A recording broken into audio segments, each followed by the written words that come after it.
The Dissidents. Amid the Federation's towering structures and tightly controlled worlds, resistance exists on almost every planet. Rogue research facilities, illegal broadcasting stations, and whispers of defiance. The Federation's greatest strength may also be its Achilles heel. The more control it exerts, the more dissent it creates. But what fuels this resistance, and what does it reveal about the cracks in Super Earth's system? Today we dive deep into the shadowy world of the Dissidents.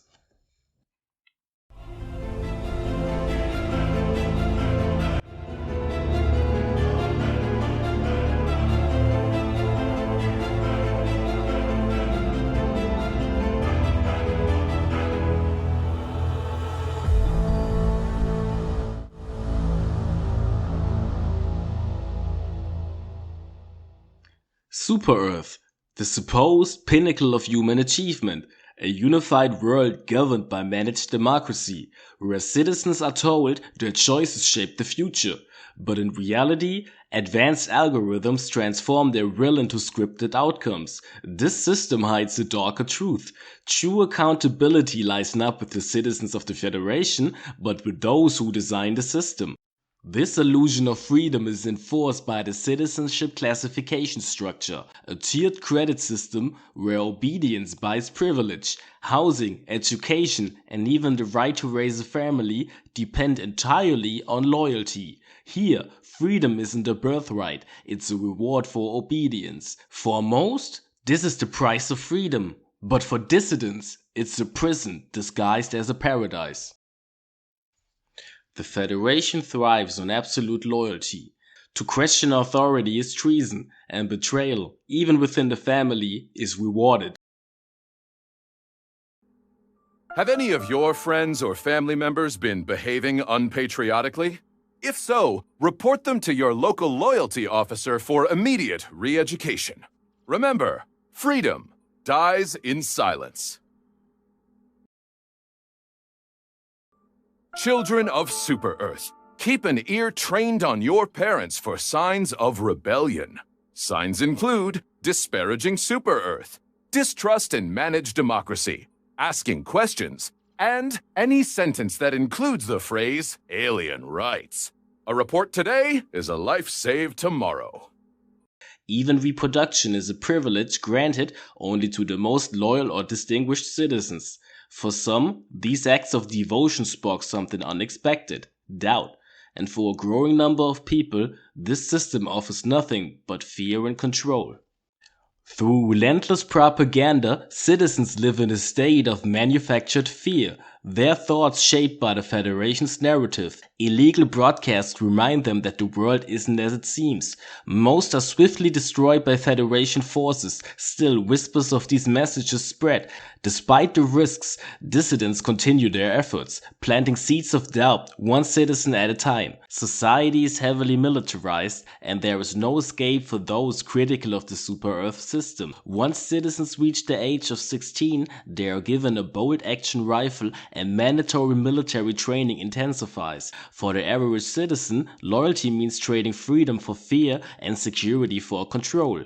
But for those who dream of escape, the risks are staggering. Families of dissidents face exile, poverty, or worse, guilt by association. This is a weapon wielded by the Federation with brutal efficiency. For dissidents, freedom isn't a luxury, it's a necessity. Forced labor camps on Cyberstan, the homeworld of the Cyborgs, stand as grim reminders of what happens when critical thinking is punished. Scientists and intellectuals who dared to question Federation policies were silenced or sent to grueling work camps. In this world, critical thought isn't valued, it's feared. For many, this fear leads to submission. For dissidents, it's the spark that fuels rebellion and their search for the truth. But what is it about this system that dissidents find so repulsive? The Federation's grip extends beyond its citizens. It fuels a galaxy-wide cycle of war and exploitation, ensuring its dominance at all costs. But let's go further back in humanity's history and look for historical context and what philosophy the dissidents might follow. Earth, the predecessor to Super-Earth, boasted lots of philosophers and intellectuals, whose quotes might fuel the dissidents of today's Federation. For example, political philosopher John Stuart Mill once said, "The worth of a state in the long run is the worth of the individuals composing it." Another one, who was named Edmund Burke, warned, "The only thing necessary for the triumph of evil is for good men to do nothing." Though centuries old, these ideas resonate even today. True loyalty to a country or system isn't blind faith. It's the courage to demand justice and accountability. A democracy can only flourish when its citizens are free to question authority and challenge the status quo without fear of punishment.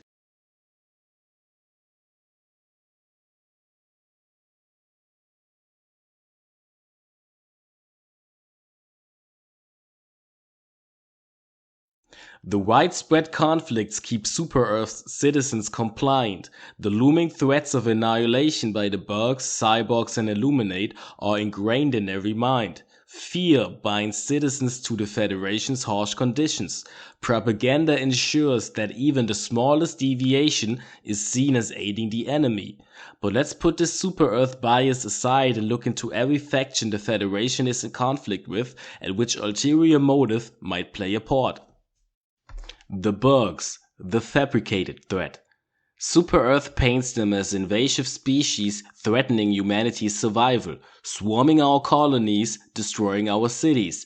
But is this the complete story? Some dissidents argue otherwise. They claim the war against the Bugs isn't about survival at all. It's about resources, specifically E710, a critical resource that powers Super-Earth's economy. Some dissidents believe the Federation exploits or even fabricates bug outbreaks to justify endless war and maximize resource extraction. The result? Millions of lives sacrificed. Terminids, unthinking monstrosities who want nothing more than to kill and eat every last human. And every last human includes your family. Don't let your family get eaten. Enlist today. They escaped the farms. They murdered good citizens of Super-Earth.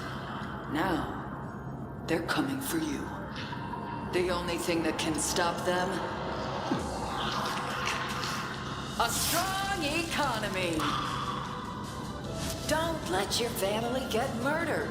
Spend your extra cash today. The Cyborgs, a rebellion crushed.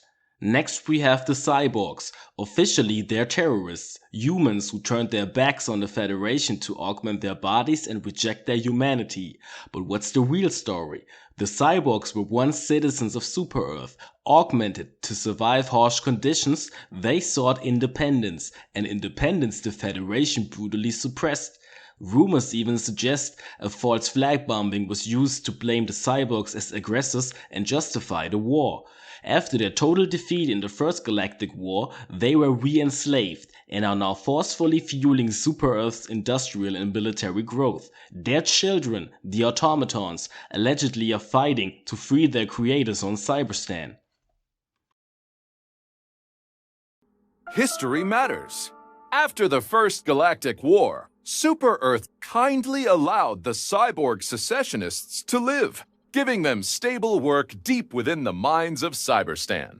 But, twisted by their implants, the cyborgs sought their revenge by creating the Automaton Legion. We have installed voting booths all around the capitals of Cyberstan and enforced voting turnout by further restricting liberties for entire families if they do not vote. We believe that the cyborgs will change their entire culture thanks to the installation of those voting booths and the threat of being severely punished if they do not vote. Clearly, one cannot argue with the results since the first vote has seen 85% participation so far. The Illuminate, diplomacy turned to dust. Described as genocidal aliens, but if you dig deeper, their story is the most tragic of all. Before the First Intergalactic War, the Illuminate sought peace with the Federation, but Super-Earth rejected their offer out of concern for their superior technology and knowledge. The Federation launched a preemptive strike, greatly reducing the Illuminate's numbers and crushing their presence. Upon their return, All ambitions for diplomacy are gone, leaving only anger and a desire for vengeance.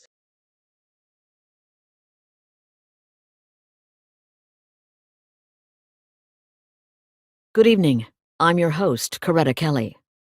What you're looking at here is recently released footage from the Ministry of Defense showing an interstellar object that seems to resemble an Illuminate void ship. The Illuminate have long been considered eradicated following the First Galactic War, but this video is causing some to question if any somehow survived. That's Liberty's latest. I'm Coretta Kelly. Dissent is illegal, and punishment extends beyond the dissidents themselves, but despite the risks, dissidents continue to fight. For these brave individuals, dissent is not a choice, but a necessity. Operating outside the watchful eyes of the Federation is no small feat. The punishment for being caught is harsh interrogation, imprisonment, or even public execution to serve as a warning to others. But as long as broadcasts are running, they expose the cracks in the Federation's carefully constructed narrative, offering citizens a glimpse of a world beyond fear and control. For dissidents, their mission isn't about power, it's about awakening minds to the possibility of a better tomorrow. In the shadows of Super-Earth's towering structures, beneath the weight of propaganda and fear, the dissidents fight for truth, and not for power or personal gain. They are the voice of conscience in a society that has none. They work tirelessly to uncover the truth that Super-Earth desperately tries to bury, and exploit the Federation's true motives. For example, the Bugs exploited for profit, the Cyborgs forced into rebellion, and the Illuminate denied peace and pushed to vengeance. For dissidents, truth is a weapon against oppression. Each broadcast is a small victory, offering citizens a glimpse of a world beyond control and fear. In a world where freedom begins in the mind, dissent is the first act of rebellion. This is T3 from the FTK Collective. Stay vigilant, citizens. Knowledge is power, and power begins with you.